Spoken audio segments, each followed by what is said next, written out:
நாராயணீயம் 77வது தசகம் ஜராசந்தன் படையெடுப்பு. சைரந்திராஸ்ததனுச்சிரம் ஸ்மராதுராயா யாதோ பூசுலலிதமுத்தமேன சார்தம் ஆவாசம் ததுபகமோத்சவம் சதைவ ध्यायन्त्या प्रतिदिनवाससज्जिकायाः उपगते त्वयि पूर्णमनोरथां प्रमदसम्भ्रमकं प्रपयोदरां विविधमाननम् आददतीं मुदा रहसि तां रमयां च कृशे सुखं पृष्टावरं पुनरसाववृणोत्वराकी भूयस्वया सुरतमेव निशान्तरेषु सायुज्यमस्विति वदेद् बुध एव कामं सामीप्यमस्वनिशमित्यपि नाब्रवीत्किं ततो भवान् देव निशासु कासुचित् मृगीदृशं तां निभृतं विनोदयन् अदादुपश्लोक इति श्रुतं सुतं स नारदात् सात्वततन्त्रविद् बभौ अक्रूरमन्दिरमितोत बलोदवाभ्याम् अभ्यर्थितो बहुनुतो मुदितेन तेन येनं विसृज्य विपिनागतपाण्डवेय वृत्तं विवेदित तथा धृतराष्ट्रचेष्टां विगादा जामातुः परमसुहृदो भोजनृपतेः जरासन्धे रुन्दत्य नवदिरुषान्ते तमथुरां रताद्यैर्योलब्धैः कतिपयबलस्वं बलयुतः त्रयोविंशत्यक्षौहिणी तदुपनीतं समहृताः बद्धं बलादतबलेन बलोत्तरं त्वं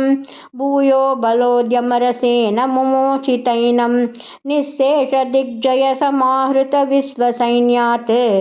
कोऽन्यस्ततो हि बलपौरुषवांस्तदानीं भग्नः सलग्नहृदयोऽपि नृपैः प्रणुन्नो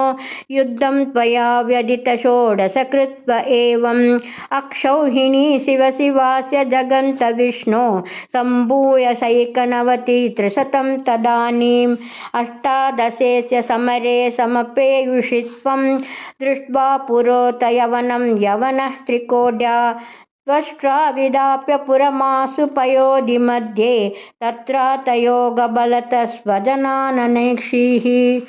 पद्भ्यां त्वं पद्ममाली चकित इव पुरा निर्गतो धावमानो म्लेच्छेशायनानुयातो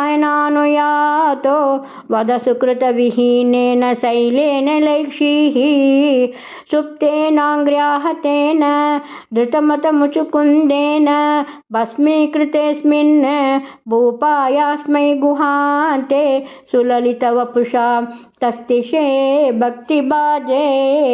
ऐश्वाकोऽहं विरक्तोऽस्म्यखिल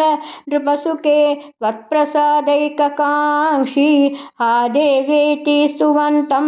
वरविततिश्रुतं निःस्पृहं वीक्ष्य हृष्यन् मुक्ते तुल्यां च भक्तिं धृतसकलमलं मोक्षमप्यासु दत्त्वा कार्यं हिंसा विशुद्ध्यै तप इति च तदा प्रातलोकप्रतीत्यै तदनु मधुरां गत्वा हत्वा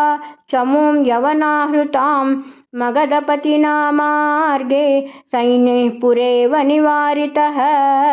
चरमविजयं दर्पायास्मै प्रदाय पलायितो जलधिनगरीं यातो वातालयेश्वर पाहि मां गुरुवायुरप्पा शरणं सर्वत्र गोविन्दनाम संकीर्तनं गोविन्दा गोविन्दा।